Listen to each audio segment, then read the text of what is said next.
how to use the Eclipse IDE to do Perl programming. And for that, I would install the Epic Perl module. So to do that, you want to go on Eclipse here. You want to go to Help, and you want to go to Install New Software. Now here, we can do an add.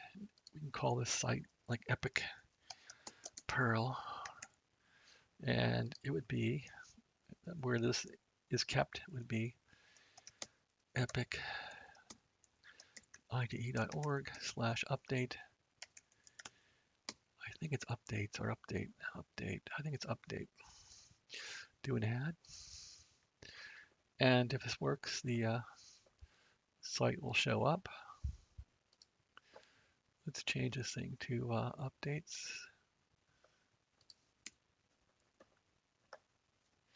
See if that'll work.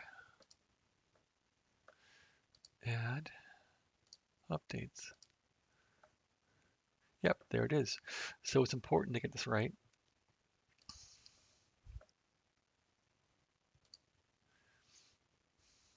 It says they're all installed because I already installed these, but I wanted to show you folks how to do it. Can I reinstall these? I guess not. Anyway, if they were installed, they would be installed, and this is how to do it. I'm sorry that I didn't show you the complete install, but this is how to find your Epic components for doing Perl programming. Okay, so since we have these installed, then let's make a simple Perl program or Perl project. Let's do new. There's Python. Python. I guess we go project. I haven't done this in a long time. Perl, there we go. Check it out. Perl project. Project name, EPIC test. RL test. So I've been using VI for programming Perl, which has been kind of sickening.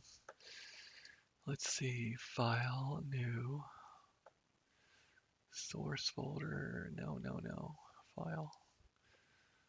Let's see, test.pl. There's a test. Let's see if I can throw some Perl in there.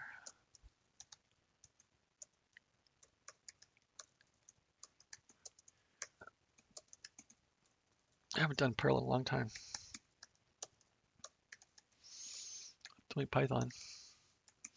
Python and Perl are similar to a degree, but they're dissimilar to a degree too, which makes switching back and forth tedious. So I'm just finding some typical program here to cut and paste in here.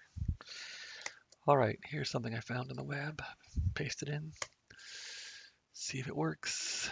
Execute it right here. Crunch. Okay, it works. Anyway, that's how to use the Epic Perl IDE to do Perl and to run a program. Okay, well, I guess I'm off to using Eclipse now for Perl. Thanks for watching and have a great day.